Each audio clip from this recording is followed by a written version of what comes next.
Bueno, y un día como hoy fallecía, un 11 de abril del 479 a.C., Confucio, pensador chino, que nacía en el 551 antes de Cristo. Confucio. ¿Quién fue Confucio? Querido Víctor Pavón, invitado de lujo, así someramente nomás. Confucio. Vos sabés que yo llegué a China y estuve en la localidad, ahí en el lugar de nacimiento de Confucio. Qué notable. ¿Cómo te va? ¿Qué tal, Bruno? Buen día. Estoy muy contento de estar aquí contigo. Sí, yo sí.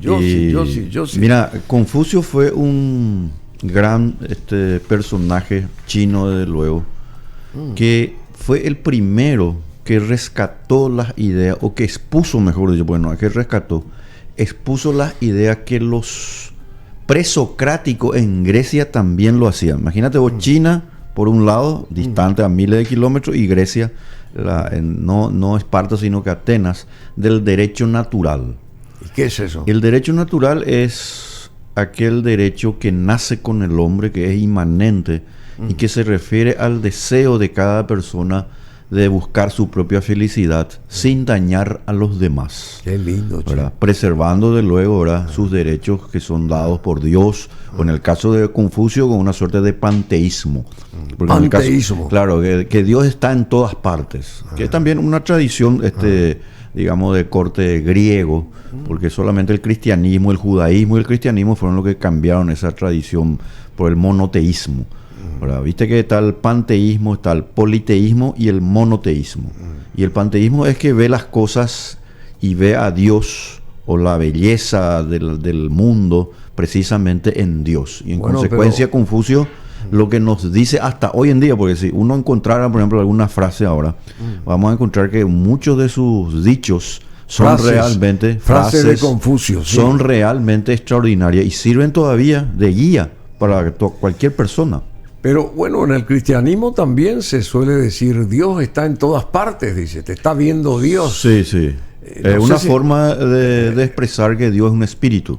Pero en este caso el panteísmo es la expresión de que el mundo mismo, o la belleza del mundo, es Dios mismo. En consecuencia, el monoteísmo es un espíritu que se expresa ciertamente a través de la propia belleza que fue creada por Dios. Pero Confucio realmente habría que buscarle una frase, ahora mismo no recuerdo, pero hay muchas frases extraordinarias de Confucio, Bruno, que vale la pena recordar, ¿verdad? Bueno, y vos sos una especie de Confucio también, Víctor Pavón, a la mucha, del siglo XXI, porque vos sabés todo y tanto, ¿sabés? Él es abogado, economista, periodista, investigador, fundador del Partido Libertad y República, y bueno, se postula senador justamente por el Partido Libertad y República, el querido doctor Víctor Pavón, lista 19, opción 1. Bueno, así que estás preparándote, mismo, estamos en la recta final ya. Estamos a 19 días prácticamente de las elecciones, Bruno, y obviamente el 30 de abril vamos a tener lo que se denomina, y en economía se habla mucho de lo que se llama el punto de inflexión, donde se rompe la curva y nosotros vamos a entrar a una nueva era. Y esta era, digamos en el periodo 2023-2028, se va a tener que recomponer, se va a tener que de alguna manera establecer en el periodo 2028 al siguiente periodo. O sea, nosotros entramos ahora en el 2023 a una nueva, y esa era va a tener la primera confrontación, que no va a ser todavía grande, pero va a ser la primera confrontación entre las ideas, lamentablemente, del pasado, retrógradas, del estatismo y del globalismo. Es decir, más Estado y más agendas foráneas internacionales contra el Paraguay. Por eso justamente escribí ese artículo el domingo pasado, ¿verdad? Sí, que vamos a comentar hoy el delirante y dañino consejo del Fondo Monetario Internacional contra el Paraguay. Totalmente. Bueno, pero antes de entrar en esto, que por eso hizo que también te convocara hoy, y para mí es un lujo tener acá a Víctor Pavón, futuro senador de la Nación por la lista 19, opción 1. es que hoy es el Día Internacional también del Remero. Sí, sí. Día Internacional del Remero. ¿Y cómo se mantuvo y se mantiene tan bien Víctor Pavón hasta el presente? Él es joven, muy joven todavía, justamente porque el remo, el hecho de practicar remo, le dio un montón de sustento a través de los músculos y a través de la, ¿cómo se llama?, del crecimiento corporal. Totalmente. Y todo ese tipo de cosas.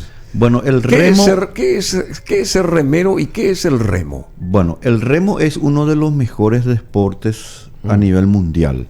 ¿Y por qué motivo? Primero porque hace trabajar toda la musculatura, piernas, abdominales, brazos, etcétera, ¿verdad?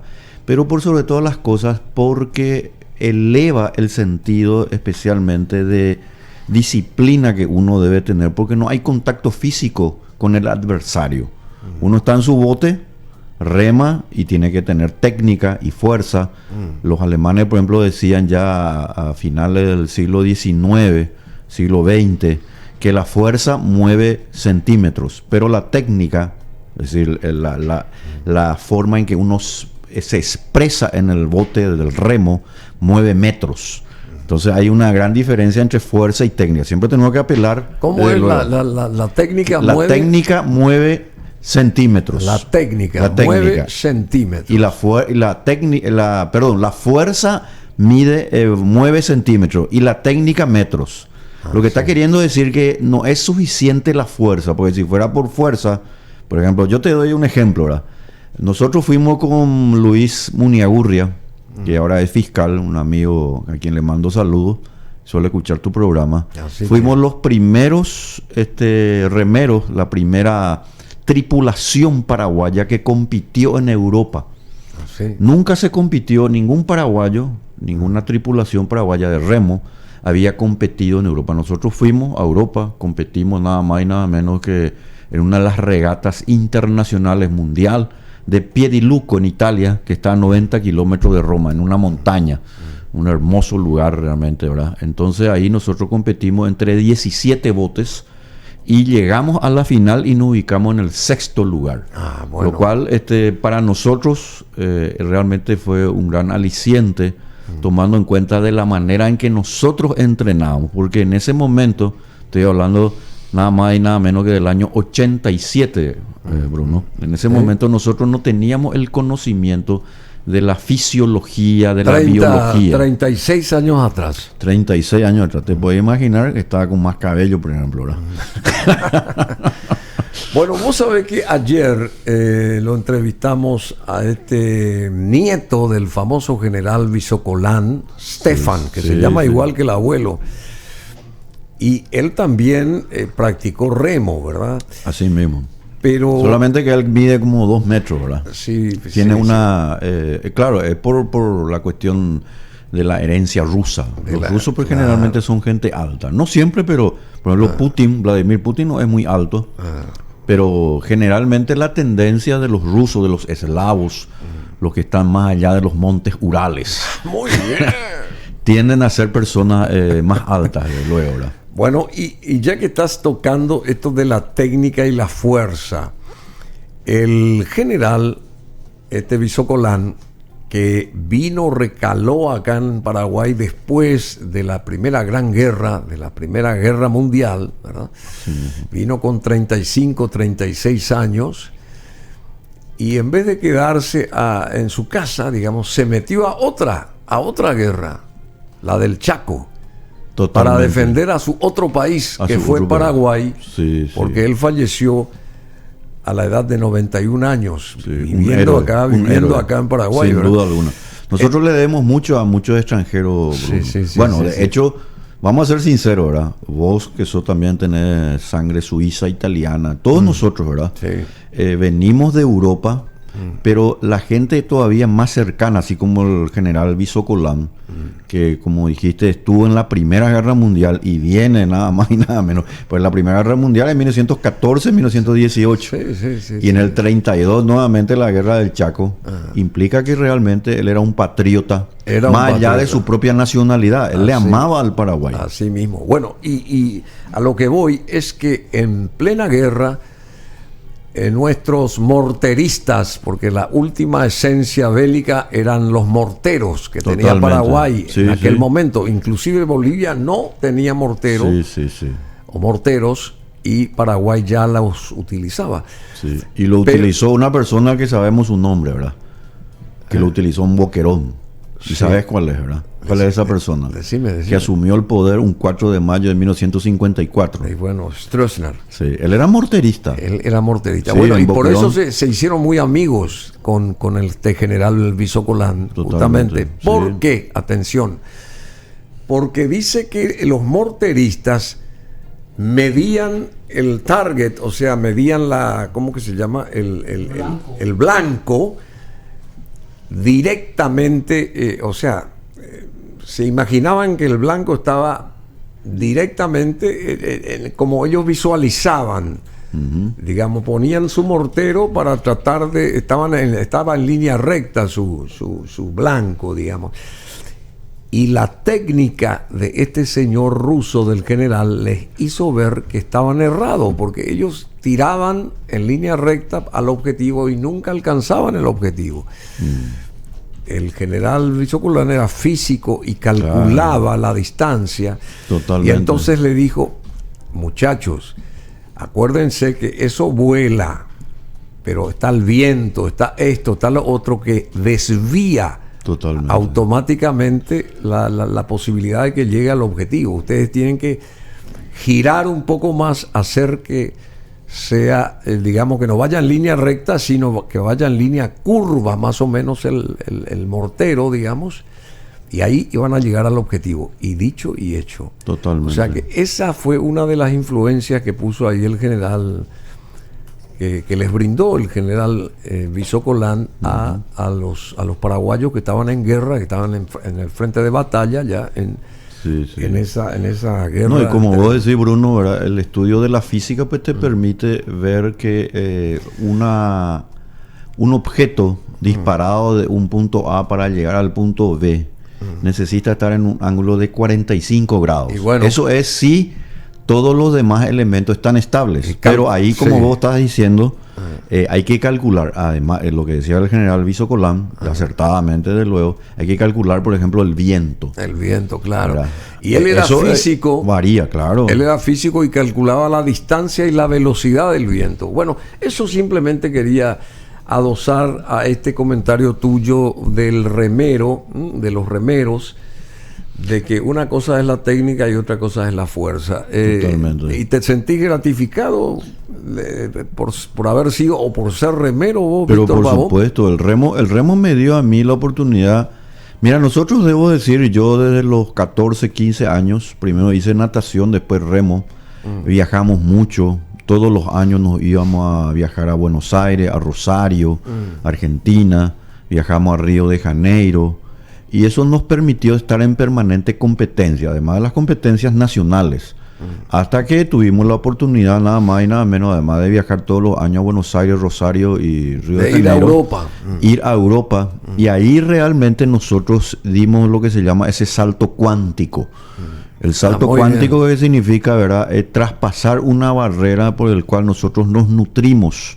Porque en ese momento, en ese año del 87, nosotros también dimos lo que se denomina, y recuerdo muy bien, fundamentos de medicina deportiva. Éramos atletas, y como nosotros no fuimos solos, no teníamos directivo ni nada, entonces además de atletas, teníamos que fungir, digamos, de técnicos, ¿verdad? Entonces nos íbamos a los cursos, y recuerdo perfectamente que ahí ya los europeos estaban muy adelantados en fisiología, biología, también estaban muy adelantados en lo que se llama la psicología. Por ejemplo, los grandes corredores, los grandes atletas, estoy hablando obviamente del deporte, del remo en este caso, tienen una característica en común, o dos características en común. Uno, una elevada prestación psicológica. La prestación psicológica significa que es capaz de soportar el dolor, la angustia, tanto física como emocional, más que cualquier otra persona. Y eso le sitúa en una capacidad, digamos, de poder enfrentar la situación de estar, por ejemplo, por detrás, en el sentido de estar compitiendo, y a los últimos 500 metros traspasar esa barrera, que se llama la barrera. Justamente en maratón le conocemos como la barrera. A los 30 kilómetros el atleta, por ejemplo, de maratón empieza a sentir eso. Traspasar eso, pasar eso y convertirlo en una energía nuevamente psicológica, implica esa alta prestación de orden psicológico. Entonces, tanto física como emocionalmente uno está mejor preparado, puede soportar mejor las cosas. O sea, y eso yo creo que influyó mucho también en mi carácter, en mi forma de ser, ¿verdad? Porque como cualquier persona, todos tenemos nuestros bajones, tenemos días en donde de repente las cosas no salen bien, etcétera. Pero nosotros tenemos que tener lo que se llama prestación psicológica, ¿verdad? Saber soportar el dolor, pero en el sentido de verlo siempre con un carácter optimista. Esa es la diferencia precisamente entre la persona que va a sembrar algo y el que pasa nomás aquí por la tierra. El que pasa por la tierra nace, se desarrolla y muere y no deja nada, ¿verdad? Pero el que nace, se desarrolla y deja una herencia, está haciendo algo que pocos hacen, ¿verdad? Es sembrar algo, y eso tiene una influencia tremenda. ¿Por qué? Porque nosotros somos luz, nosotros somos la sal de la tierra, como dijo el Maestro Jesucristo, ¿verdad? Vosotros sois la sal de la tierra, y nosotros dejamos un legado para los demás, y las demás personas nos ven a nosotros como un ejemplo. A unos nos ven como un ejemplo mejor, superior, y otros toman algunas cuestiones, ¿verdad? Y otros también tienen mucha envidia, lamentablemente. De hecho, a nuestro Maestro Jesucristo, ¿verdad?, lo mataron precisamente por envidia. Una de las razones fue la envidia, que es la característica de la persona que no tiene precisamente el sentido de la justicia y que pretende siempre avasallarle a su prójimo para que éste no triunfe. De Anás y Caifás. Anás y Caifás. A la pucha, no sabía tu vertiente bíblica, Bruno. No, pero... Y ellos fueron los que gestaron la crucifixión de Totalmente, Cristo. así mismo. Es muy interesante eso, porque vos sabés que lo que pasó allí fue precisamente que el derecho romano le estaba... Anás fue el suegro de Caifás. Caifás se casó con la hija de Anás. Así mismo. Y era prácticamente el interlocutor de Caifás, ¿verdad? Exacto. Pero en el derecho romano, Bruno, no existía pues el delito que el Gran Sanedrín le dio al maestro, que es el delito de lo que se llama la blasfemia. Por eso Poncio Pilato se lava las manos, ¿verdad? Y le dice: yo a este hombre no lo encuentro culpable, vayan y ustedes vean lo que van a hacer con él. Pero ya Poncio Pilatos, cuando le vio a Jesucristo golpeado por la guardia del Gran Sanedrín judío, se dio cuenta cómo que ustedes, sin haberlo todavía juzgado, ya lo golpean. Eso para un romano era realmente algo muy doloroso, era algo que le llamaba mucho la atención, porque los romanos ya en aquella época, ellos tenían muy en cuenta el principio de audiatur altera pars. ¿Qué es eso? Y tiene mucho que ver con un tema actual que yo creo que te va a gustar, Bruno, y a la audiencia. A ver. Ninguna persona, por más pobre o rica que sea, por más poderosa o humilde que sea, puede ser sancionada ni juzgada sin antes ser escuchada. O sea, si vos me acusás a mí de algo... decir que lo que está pasando acá en Paraguay. Es lo que está pasando en Paraguay. Eso te está diciendo que iba a tener un tema... Con ciertas personas. Claro, está pasando, ¿verdad? Y esto es obra de un plan. O sea, esta gente que está haciendo este plan para de alguna manera romper con nuestra soberanía y romper con las tradiciones y costumbres del Paraguay e implementar la Agenda 2030, ellos son el Gran Sanedrín. Ellos son el Caifás, los Anás, los que quieren destruir al Paraguay, quieren destruir a la familia, quieren destruir la propiedad privada. Y lo hacen solapadamente, están agazapados así, y después van a mostrar, así como la serpiente, ¿viste? La cobra, levanta la cabeza y va a estar dispuesto ya a inyectar su veneno mortal. Sí. Y esto, por ejemplo, de la imputación a Ramón Jiménez Gaona, lo imputan a este exministro. Yo no lo defiendo, pero ¿por qué no lo imputan al que pretende ser presidente y que robó 37 millones de dólares estando como ministro en obras públicas? Y bueno, acá lo que está pasando, Bruno, es algo que... es parte del plan también. Es parte de un plan por el cual, lamentablemente, el sistema, hay que ser sincero también, el sistema judicial o el Ministerio Público no es el que nosotros deberíamos tener. Sin embargo, cuando se utilizan estas herramientas del Poder Judicial o del Ministerio Público con el pretexto o con el objetivo, mejor dicho, claro, de sacarle del poder a un partido político e implementar otra línea de pensamiento, porque la concertación, Bruno, no es solamente un grupo de personas que se reunieron, concertar, reunirse, sino que es una línea de pensamiento. Y nosotros sabemos que las ideas son muy importantes. Cuando esa línea de pensamiento empieza a conjugar en varias personas, ellos lo van a poner en práctica cuando lleguen al poder. Por eso es que si ellos llegaran al poder, desde luego lo que se va a esperar son muchas cosas todavía peores de las que hoy suceden. Porque tenemos que ser sinceros, tampoco suceden cosas buenas en lo que hoy tenemos. Pero se trata de hacer algo mejor. Pero cuando esta gente llegue al poder, lo que nosotros vamos a tener es un retroceso y vamos a irnos a otro camino. Por eso te estaba diciendo que en este 2023 va a ser la primera gran batalla entre los patriotas y los globalistas. Todavía no va a ser del modo que va a suceder en el 2028. Por eso es que nosotros, Bruno, el Partido Libertad y República se fundó para preparar a los líderes, a los hombres y mujeres que deseen alistarse para esta batalla, porque a esta batalla hay que alistarse. No es que uno desde afuera nomás escribiendo ahí en la computadora, que son los hombres y mujeres del teclado, van a hacer este enfrentamiento. Esta batalla hay que hacerlo en las universidades, en las charlas, en las conferencias, en la radio, en la televisión, escribiendo libros, etcétera. Es decir, nosotros tenemos que evangelizar, tenemos que predicar las buenas nuevas que vienen precisamente a instancia de que lamentablemente este grupo del Foro Económico Mundial, estos globalistas, que está incrustado en la concertación. Porque hay que decirlo, y yo creo que no hay que tener miedo de decir lo que es evidente y lo que es público, de público conocimiento. La señora Soledad Núñez, por ejemplo, ella es miembro del Foro Económico Mundial. O sea, si una persona forma parte de un foro económico donde cualquier persona puede entrar e investigar lo que significa el Foro Económico Mundial, pues ahí vamos a encontrar, por ejemplo, por citar nomás un ejemplo, ¿verdad?, que para ellos el concepto de soberanía ya es absolutamente relativo. Los países ahora van a tener que ser de alguna manera gobernados a instancias de organismos internacionales. Otro ejemplo, ellos ya no hablan de la democracia constitucional, liberal.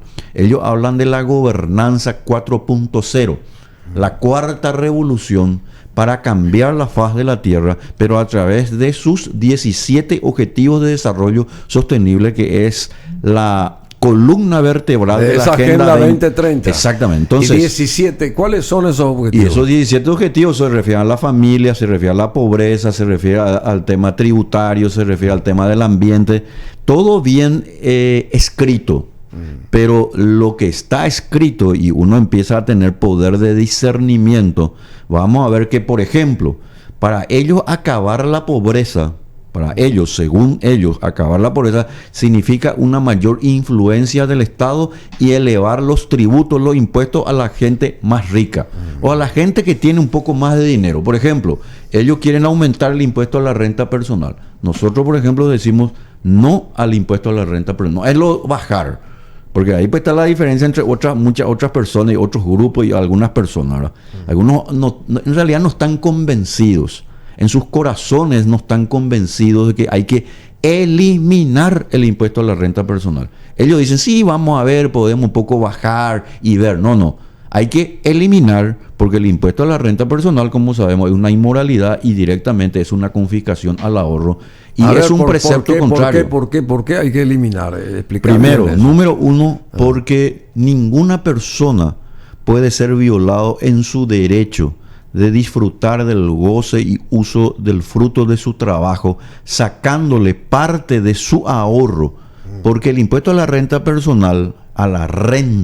personal, significa que ese 10% que hoy tenemos en el Paraguay se le saca y se le da a un grupo de personas y ellos deciden qué van a hacer con nuestro dinero. En consecuencia, eso es inmoral. ¿Sí? Que te saquen parte de tu dinero sin consultarte y por sobre todas las cosas habiendo pasado ya mucho tiempo sin ningún tipo de contraprestación. O sea, te sacan tu dinero. ¿Y qué te otorga esa gente que te saca tu dinero? Nada, al contrario, ellos se enriquecen a la costa nuestra. ¿Por qué finalmente, regla de tres tienen que hacer eso? Y porque ellos tienen esa línea de pensamiento por el cual vos tenés que contribuir con ese impuesto a la renta personal, el 10% y más. ¿Y qué porque contribuyen ellos para con nosotros? Pero porque nuestros servicios públicos son una vergüenza. Ahí está, Bruno, es lo que vos estás diciendo. Comenzando por el transporte, la luz. Ahí tenés las reguladas que sufre la gente, el pueblo común. Ahora, si que eso tiene que subirse a los ómnibus. En todo caso, si eso funcionara. Y ni aún, Bruno, eso es lo que te digo, ¿verdad? Y ni aún, pero te digo nomás que el impuesto a la renta personal, más hacer una confiscación al ahorro, es una inmoralidad. En términos económicos, confisca el ahorro. Y en términos morales, ninguna persona puede sacarte tu dinero, que vos lo podés utilizar según tu criterio, mejor que cualquier otra. Acá puede venir 20 PhDs, pueden venir 10 premios Nobel, y te van a decir a vos qué vas a hacer con tu dinero. No, eso no es cierto. La señora o el señor que está en el mercado 4, en el mercado de abasto, ellos saben más que nosotros lo que van a hacer con su dinero. Hay que dejarle a las personas que puedan colaborar con los demás. Eso es lo que Friedrich von Hayek decía, el orden de la cooperación social en la libertad. Las personas colaborando a través de la división del trabajo obtienen mejores beneficios para sí y para el otro con quien está colaborando. Ese es win-win, se gana y se gana para ambas partes, porque sencillamente se utiliza la libertad y la propiedad privada. Y ninguna persona va a ir en contra de sus intereses, pero para poder también mejorar su condición de vida, no le puede dañar al otro, porque necesita del otro. Todos los seres humanos necesitamos de los demás. Sí, pero para poder hacer eso, el orden o de la cooperación social de la que hablaba Hayek, precisamente, nos habla de la necesidad imperiosa de establecer el Estado de Derecho. Es decir, todos somos iguales ante la ley. Por eso cuando vos decís que se le imputa a una persona y a otra persona no se le imputa, pues ahí no hay igualdad ante la ley. Bueno, decime, ¿y esto del 2028 que mencionabas, se va a tornar peor de lo que estamos ahora? Nosotros nos estamos preparando para lo que yo creo es una preparatoria para un gran Armagedón. Una gran batalla que ya se está gestando en Europa, en Estados Unidos. Ahora acaba de votarse en España, Bruno, y cito España porque está más cerca a Paraguay, ciertamente. Se votó ya y se decidió que los niños, cuando tengan, o las niñas que tengan 12 años, puedan ir eligiendo su propio sexo. Eso fue hace poco. O sea, esa gran batalla que obviamente incide sobre la familia, incide sobre la patria potestad, incide sobre nuestras tradiciones y costumbres, es una forma ya de prepararnos para esa gran batalla. Y estamos, los que creemos que tenemos que defender ciertas tradiciones y nuestras costumbres. Por eso que no está bien, Bruno, eso que hace el gobierno de Biden, del gobierno demócrata, del Partido Demócrata de Biden, el presidente Biden, al enviarle a un embajador como el embajador Othfield, porque él declaradamente es una persona que va en contra de nuestras tradiciones y nuestras costumbres. Porque él se presenta y dice, estoy con mi esposo, dice, él siendo embajador de los Estados Unidos. Cuando que la figura del embajador debe ser el de una persona afable, cordial con las tradiciones en el país al cual él está viniendo. No está bien eso. Y no tiene por qué enfatizar tampoco. Y no tiene por qué enfatizar. Y vos sabés que eso que acá se está haciendo puede en Paraguay. Puede estar con una escoba también, pero no hace falta que diga estoy con la escoba. Sí, puede estar con un rulero si quiere, ¿verdad? Pero, claro. Te doy nomás otro ejemplo. Víctor Orbán es el presidente de Hungría.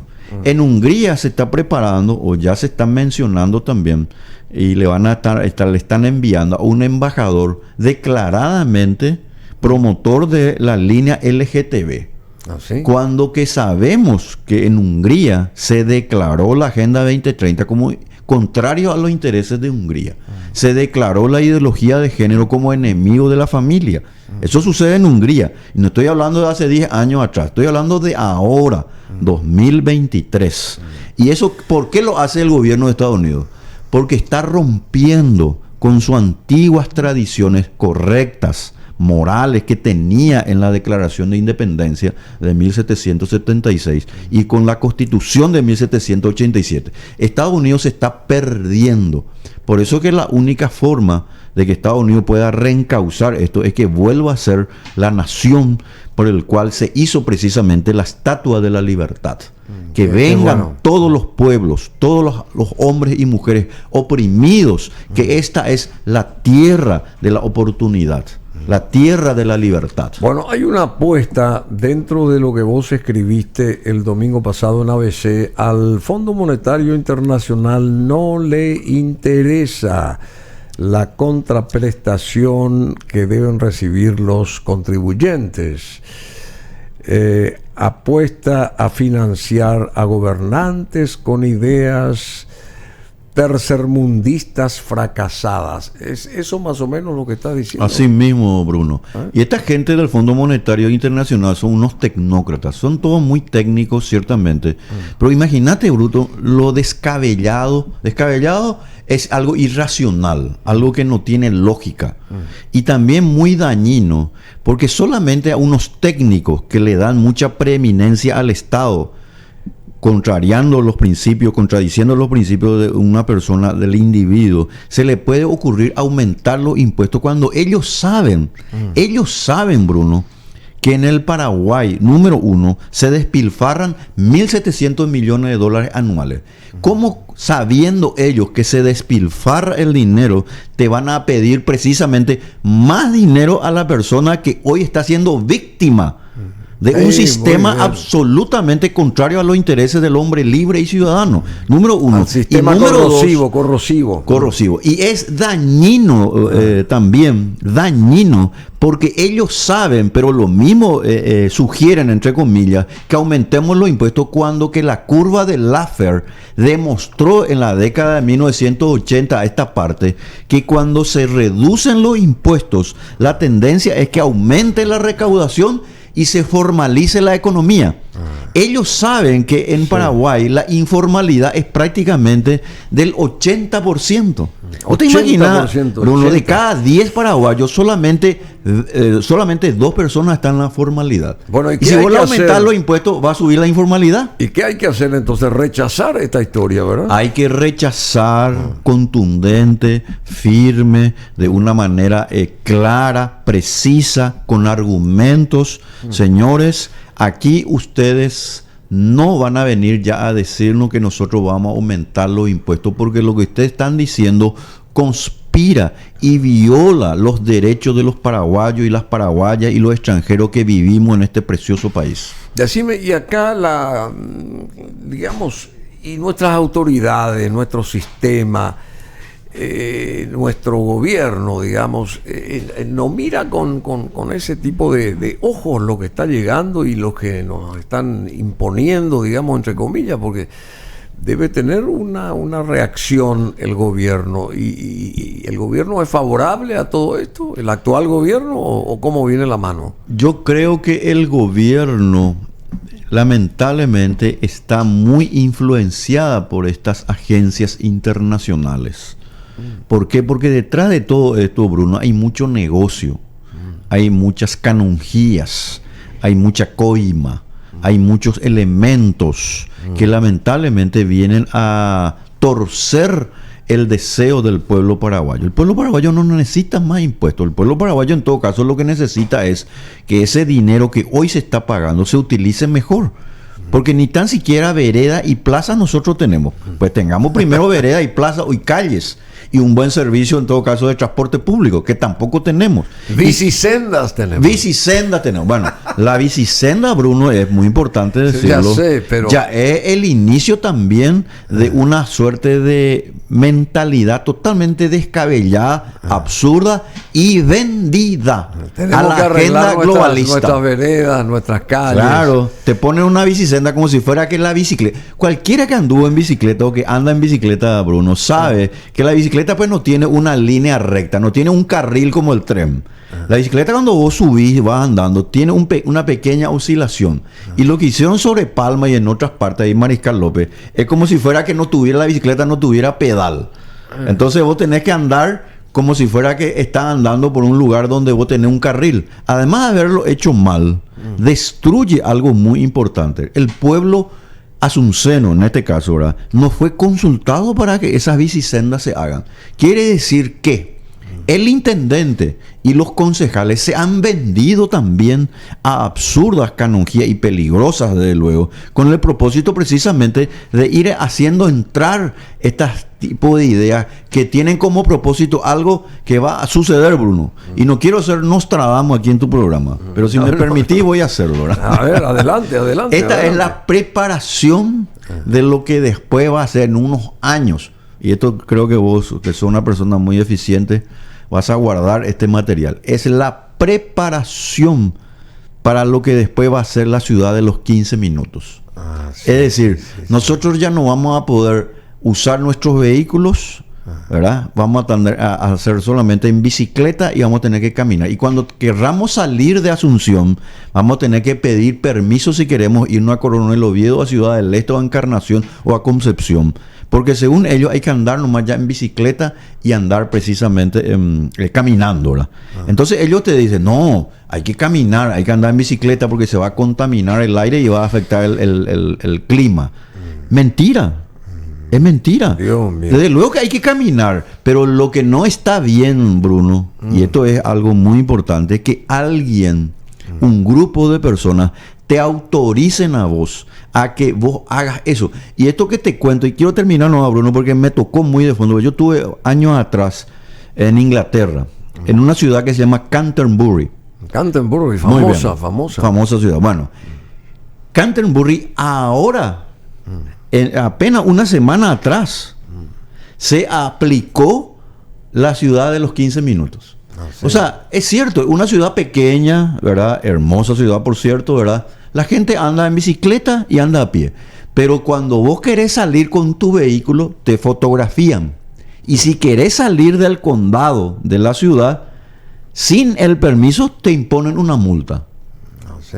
La pregunta es, ¿quiénes son ellos para ponerte una multa y cuando vos querés salir, tenés que estar pidiendo esa autorización? Y eso se llama sencillamente autoritarismo. Eso se llama fascismo. Eso se llama el gran hermano, el Big Brother. El control que te tienen sobre vos, que no es como ciertamente sucede ahora en China, donde si vos fallas te mandan a la cárcel, ¿verdad? En Inglaterra todavía no está sucediendo eso. Pero el objetivo es ese, controlarte para que vos no puedas hacer uso de tu derecho finalmente al libre tránsito. Bueno, tremendo esto que está pasando, ya que mencionaste China con Taiwán, entre China y Taiwán, y también están mirando a Paraguay para tratar de desviar la atención de Taiwán, ¿verdad? Los chinos de Pekín también por su lado. O sea que muchas cosas van a pasar en este periodo del 23 al 28, como bien mencionabas. Y esto del Fondo Monetario Internacional es dañino y delirante contra nuestro país, según Víctor Pavón, futuro senador de la Nación por el Partido Libertad y República. Y para cerrar esto, a ver, todo esto vos propondrías ahí, imagínate en esa cámara alta y con una locución tuya y la gente que te tiene que escuchar, tus colegas, vos vas a mencionar con fuerza, rigidez, todas tus ideas y vas a decir que no hay que hacer tal cosa y sí podríamos tomar aquella dirección para mejorar la situación. Mi y ese tipo de cosas. pretensión, Bruno, de ser electo es ser la voz de aquellos que no tienen voz. Es ser la voz y proponer cosas diferentes, con ideas diferentes, con ideas superadoras, con ideas de renovación. Porque los que nos han mentido y nos han robado, ¿verdad?, y que se jactan ahora de volver a presentarse para ser reelectos, ellos nos han mentido y nos han robado. Entonces lo que nosotros necesitamos es que nuevas personas con ideas diferentes, porque puede haber una nueva persona pero con la misma idea. Acá necesitamos que el odre con el vino viejo, ¿verdad?, no se mezcle el odre con el vino nuevo. ¿Por qué? Porque eso destruye la esencia finalmente de esa preciosa bebida. Entonces lo que nosotros necesitamos, eso lo dijo el maestro. Entonces lo que nosotros necesitamos es gente con mentalidad diferente, gente que le defienda al Paraguay, que defienda a la familia, defienda al hombre y a la mujer común de la calle. Y por sobre todas las cosas, que le deje en paz para poder trabajar, invertir, ahorrar, para que busque su propia felicidad. Toda esta gente que vuelve a querer ser reelecta, Bruno, lo que nos dicen es exactamente lo mismo que han hecho. Ellos nos robaron, ellos nos mintieron, nos endeudan, quieren aumentar los impuestos, no les interesa la Agenda 2030, para ellos les es igual. Entonces, ¿qué quiere decir? Que si siguen los mismos que están, pues esto se va a acelerar todavía más. Y nosotros, el Partido de Libertad y República, la lista 19, lo que pretende es decirle al pueblo paraguayo: nosotros queremos una oportunidad para poder ser los representantes de la gente que trabaja, invierte, esa que se levanta temprano a las 4 de la mañana y tiene que ir a su chacra, que tiene que ir al mercado. Nosotros queremos ser representantes de ellos porque vamos a velar por los intereses de sus bolsillos y no del bolsillo de la caja fiscal o de la caja del Estado, que son unos políticos y burócratas que se enriquecen a costa del sudor ajeno. Bueno, muchas gracias, Víctor Pavón. Partido Libertad y República, Libertad y República. Él va a llegar a ser senador, estoy seguro. Lista 19, opción 1. Muchísimas gracias y felicidades por el Día Internacional del Remero también. Muchas gracias, Bruno. Sí, realmente el remo es un... O sea que Pierre de Coubertin, el fundador del olimpismo moderno, decía que el mejor deporte que representa el ideal olímpico era el remo. Precisamente por lo que habíamos hablado. Uno, porque no incentiva el contacto físico y al mismo tiempo establece lo que se llama un alto rigor de prestación psicológica y de soporte precisamente al dolor tanto físico como psicológico. Bueno, y me parece genial. Cuesta mucho hacer remo, che. Cuesta mucho. No cuesta mucho. Tenés que tener un bote y no es tan caro, por ejemplo, como el hockey, etcétera, ¿verdad? Me podría enseñar de repente. Sí, pero cuando guste. Vamos ya a remar. Vamos. Vos sabés que es tan lindo el Paraguay, que el río Paraguay, la bahía Asunción, en Encarnación también se rema. Es hermoso, es uno de los mejores deportes. O sea que no tiene precio. Yo cuando remaba mucho antes, remaba todos los días, para mí no había mejor día que sábado y domingo, porque me iba muy temprano, sacaba el bote o sacábamos el bote cuando hacíamos en grupo y salíamos a la mañana cuando deslumbraba y despuntaba el sol.